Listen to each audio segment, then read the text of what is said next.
ఇంట వెలిగేటి దివ్వెల శ్రీరస్తు చిరునవ్వులా మా కంట కురిసేను వెన్నెల శుభమస్తులే చూపుగా పుట్టింటోళ్ళ పుణ్యాలన్నీ తోడు నీడగా అత్తింట్లోన స్వప్నాలెన్ను పండిపోగా వరాలిచ్చు ఈ దేవత వచ్చే ఆలుగా అమ్మగా అన్నిగా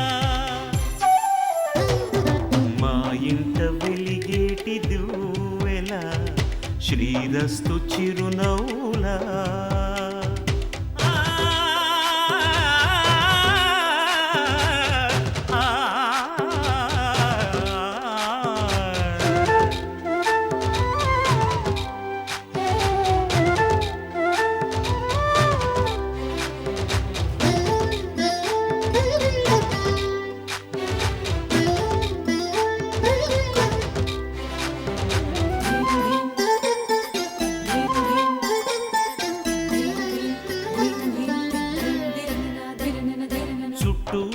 చీకట్లన్నీ కాటుక పెట్టింది తన కష్టాల కన్నీరు తానే తాగింది మాట మాట మంచి చెడ్డ మాలలు కట్టింది తన అమ్మోరి మెళ్ళోన మల్లిగా మారింది సహనంలో భూమాతై సహధర్మంలో సీతై సాగిల్ది ఒంటిగా పగలంతా ఇల్లాలై పతి కోరే ప్రియురాలై పండింది ఆ దేవతే మాకు ప్రేమాంకితం చేసేలి జీవితం ఎన్నడు మా ఇంట వెలిగేటి దివ్వెల శ్రీరస్తు చిరునవ్వులా మా కంట కురిసేను వెన్నెల శుభమస్తులే చూపుగా పుట్టింటోళ్ళ పుణ్యాలన్నీ తోడు నీడగా అత్తింట్లోన స్వప్నాలెన్నో పండిపోగా వరాలిచ్చు ఈ దేవత వచ్చే ఆలుగా అమ్మగా అన్నిగా మా ఇంట వెలిగేటి దివ్వెల శ్రీరస్తు చిరునవ్వులా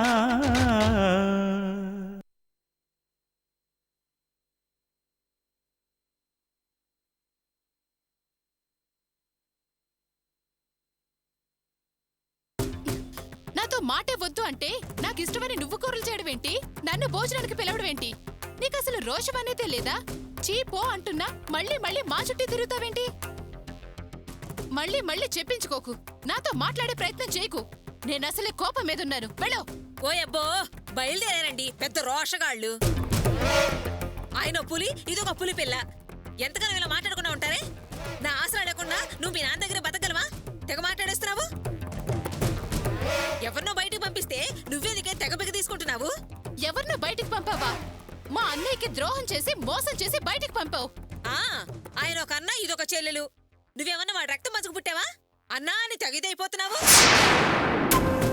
చూడవే నువ్వు మీ నాన్న మాటలు విని నాతో శత్రుత్వం పెంచుకోకు కాస్తంత నన్ను అర్థం చేసుకోవే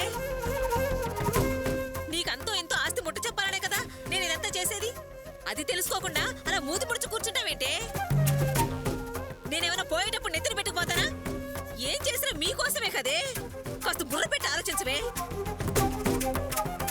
చూడరాణి ఆ మనిషి తాగుబోతు 2 రోజులు లక్క తెలివితేటలు చూపిస్తాడు ఆ తర్వాత కుక్కలా కాళ్ళు నాకే మనిషి ఆయన్ని నమ్మి ఒంటిగాలతో నా మీద లేస్తే నడువులు విరిగేలా పడతావు జాగ్రత్త ఏం పర్వాలేదు నాన్న గురించి నువ్వే మాట్లాడాల్సిన పనిలేదు నీలా నిలువెల్లా స్వార్థం ఉండి నమ్మించి గొంతు కోసే తల్లి కన్నా తాగుబోతైనా నాన్నే నయం ఆయన మత్తులో అయినా మామూలుగా ఉన్నా నీలా మోసం చేసే మనిషి కాదు నాన్న నమ్మి నడి రోడ్డు మీద నిలబడ్డా నేనే నామర్త పడ్ను సరేనా కరెక్ట్ చాలా కరెక్ట్ గా మాట్లాడావు తల్లి అమ్మ అని నోరారా పిలిచిన వాడిని అమ్ము అని భయపడేలా చేసింది ఎన్ని జన్మలెత్తినా పాపం దీన్ని వదలదు ఎన్ని జన్మలెత్తినా ఏం చేసినా ఇది మారదు సిగ్గులేని జన్మ రోషం లేని బతుకు ఇదిగోనమ్మా కూరలు కిరాణా సరుకులు తీసుకొచ్చాను నువ్వు వంట పని చూడమ్మా ఏంటి నాన్న ఇన్ని సరుకులు తెచ్చారు ఎక్కడ అప్పు చేశారు నేను ఎక్కడా అప్పు చేయలేదమ్మా. పైగా నిన్న అప్పు చేసిన ఆ 50 రూపాయలు కూడా అప్పు తీర్చి వస్తున్నాను తెలుసా. అప్పు తీసుకోలేదు అంటున్నారు, నిన్నటి అప్పు తీర్చేశాను అంటున్నారు. ఇన్ని సరుకులు తెచ్చారు, డబ్బులు ఎక్కడి నుంచి వచ్చాయనన్నా? మా ఓనర్ గారి దగ్గర అడ్వాన్స్ తీసుకున్నానమ్మా. ఏంటి, ఓనర్ దగ్గర? ఓనర్ ఎవరు నాన్నా? మా హోటల్ ఓనర్ అమ్మా. నేను ఒక హోటల్లో సప్లైర్గా పనిలో చేరాను. వారానికి 750 రూపాయలు. మన ఫ్యామిలీ పరిస్థితి చెప్పి 500 రూపాయలు అడ్వాన్స్ అడిగాను. ఆయన పెద్ద మనసు చేసుకుని ఇచ్చాడు. అందులోంచే 50 రూపాయలు అప్పు తీర్చాను. ఇవి 350 రూపాయలు సరుకులమ్మా. ఇదిగో అమ్మా, ఈ 100 రూపాయలు నీ ఖర్చులు కట్టి పెట్టుకో. నాన్నా, సప్లైర్ పనంటే అప్పుడప్పుడు ప్లేట్లు కూడా తీయాలి కదూ? హ్మ్, తీయాలమ్మా, తప్పదు.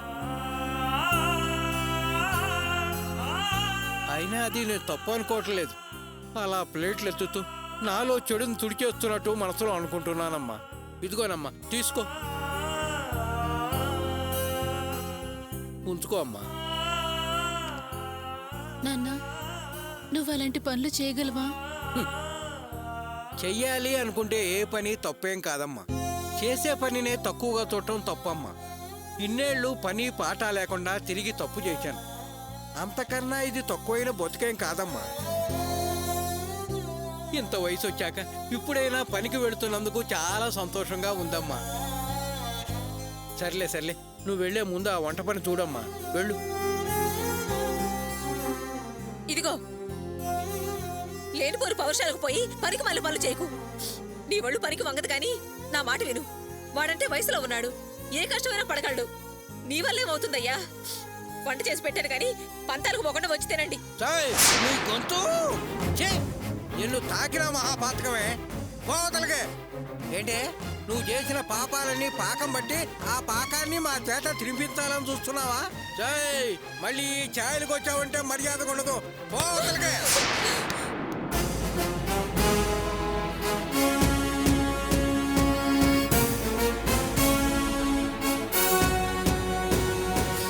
చూస్తానయ్యా, నేను చూస్తాను.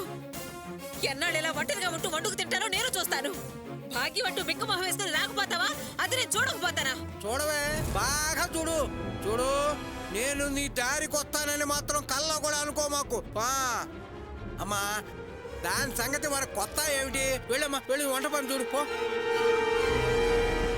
తినకపోతే తినకపోయారు, నా కష్టం వృధా అవుతుందా ఏంటి?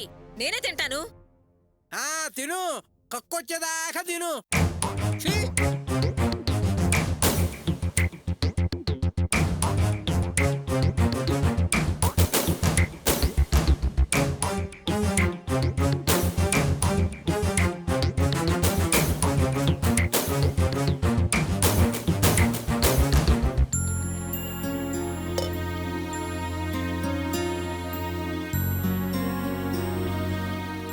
ఇదిగో చూడవయ్యా, గుత్తొంకాయ కూర నీకిష్టమైంది. ఇదిగో చామదుంపల వేపుడు రాణికి నీకు ఇద్దరికి ఇష్టమైందే. రావయ్యా, వచ్చి ఒక ముద్ద తిను. ఎందుకయ్యా అలా గుటకలు వేస్తూ చూస్తావు? రావయ్యా, నేనే ముద్దలు కలిపి తినిపిస్తాను, రా.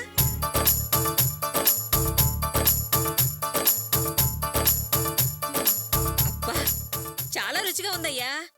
ఇదిగో, ఇప్పుడు తినలేదనుకో అర్ధరాత్రి చట్టెలు చూసి లొట్టలేయాల్సి వస్తుంది.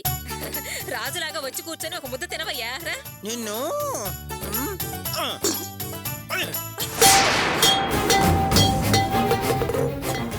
చెంబు తగిలిందంటే చస్తావు, జాగ్రత్త.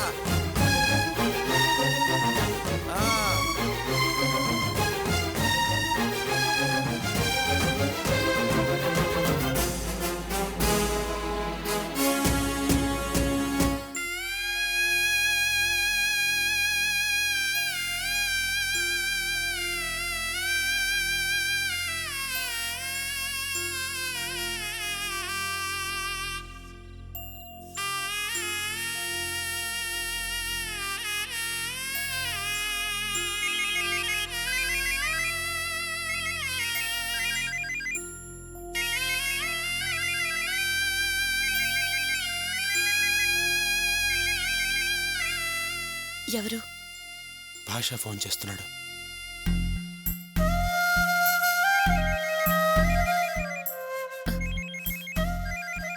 మాట్లాడొచ్చు కదా. లేదర్చన, మళ్ళీ ఇప్పుడు భాస్కర్ ఫోన్. నేను ఇప్పుడు మాట్లాడితే వాళ్ళతో రమ్మని మనల్ని వాళ్ళు బలవంత పెడతారు. వాళ్ళని ఇబ్బంది పెట్టడం నాకు ఇష్టం లేదు.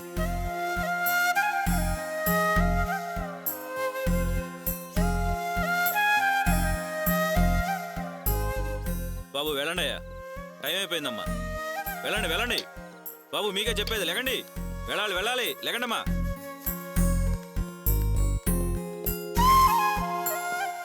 సార్ పదండి సార్, టైం అయింది, పదండి సార్. గేట్ బంద్ చేయాలి, పదండి సార్. ఎవరయ్యా ఎక్కడ? పదండి, లేకండి సార్, మీకే చెప్పేది, లేకండి. వెళ్దాం పద.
ఏమండి, కాళ్ళు నొప్పి పెడుతున్నాయి, నడవలేకపోతున్నాను.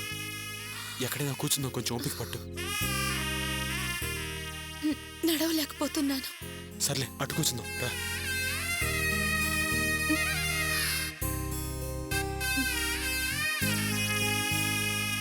జాగ్రత్త వచ్చిన, మెల్లగా కూర్చో.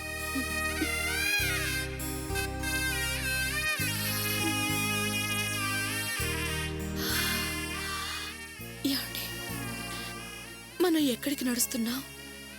ఎక్కడికి వెళ్తున్నావు? ఏం చేస్తావు? ఎక్కడుంటావు? అర్చన, ఈ ఒక్క రాత్రి ఎలాగోలా గడిపేద్దాం. నేను రేపు పొద్దున్న నాకు తెలిసిన కస్టమర్ల దగ్గరికి వెళ్ళి ఒక 1000-500 తీసుకొస్తాను. ఇప్పటికిప్పుడు లాడ్జికి వెళ్ళి ఉందామన్నా కనీసం 500 రూపాయలు కావాలి. పోనీ ఓ పని చేయను అర్చన, నిన్నెక్కడైనా కూర్చోపెట్టి నాకు తెలిసిన కస్టమర్ల దగ్గరికి వెళ్ళి ఇప్పుడే డబ్బు తీసుకొస్తాను. ఈ పరిస్థితుల్లో అంత తేలిక డబ్బు దొరకడం చాలా కష్టం అండి. ఈ ఒక్క రాత్రే కదా, ఎలాగలా గడిపేద్దాం. ఎలాగలా గడపాలంటే అది రోడ్డు మీద ఎలా అర్చన? ఎలా అంటే ఇక్కడే గడిపేద్దాం. ఏంటి అర్చన, ఏంటి నువ్వు అనేది? వీళ్లతో పాట? అవునండి, వాళ్ళు కూడా మనుషులేగా, ఇక్కడే ఉందా. అర్చన, అది వాళ్ళకి అలవాటైన బతుకు, కానీ మనం ఎలా వాళ్ళతో ఏముందండి, మనం కూడా అలవాటు చేసుకుందాం. మీరింకేం మాట్లాడకండి, పడుకోండి.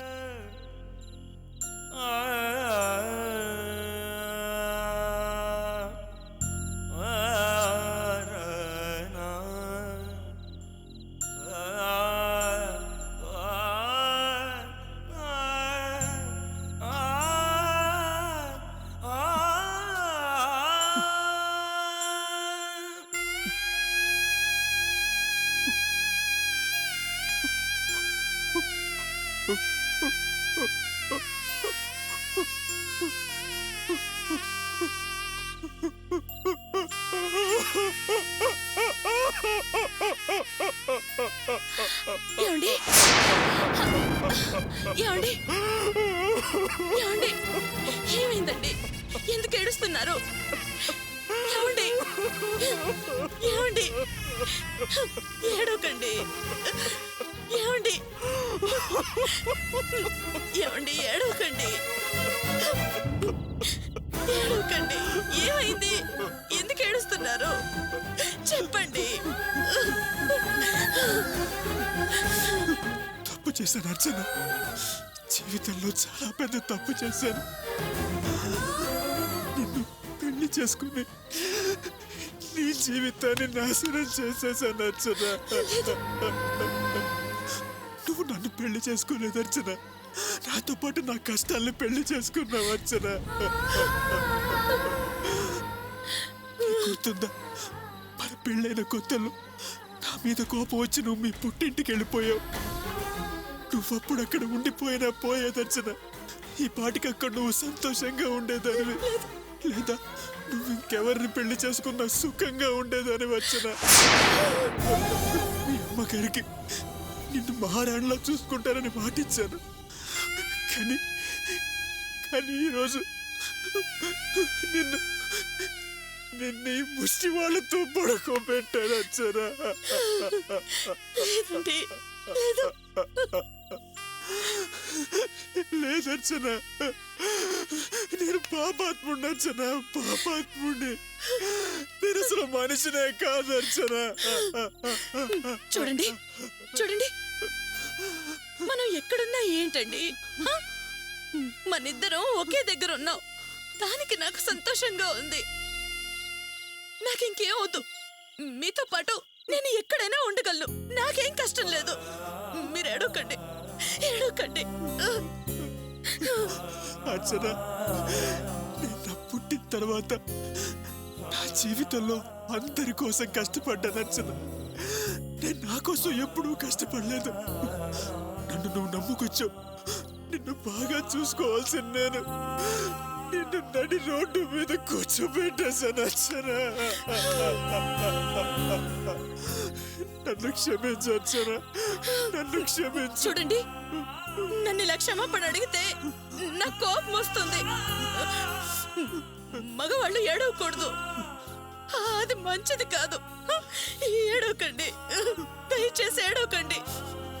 చూడండి చూడండి, జీవితంలో సంతోషం ఎల్లకాలం ఉండదు. అలాగే అలాగే కష్టాలు కూడా శాశ్వతం కాదండి. చాలా మంది గొప్ప వాళ్ళు వాళ్ళ జీవితంలో ఎదగడం కోసం ఇలాగే వాళ్ళ జీవితాల్ని ప్రారంభించారండి. మీరు ఏడవకండి. మనం కూడా గొప్ప స్థాయికి ఎదగడానికి ఆ దేవుడు ఇలాంటి పరీక్షలు పెడుతున్నాడు. చూడండి, ఇలాంటి అనుభవాలు జరగాలనే ఇదంతా చేస్తున్నాడు. మీరు ఏడవకండి, ఏడవకండి. ఏమండి,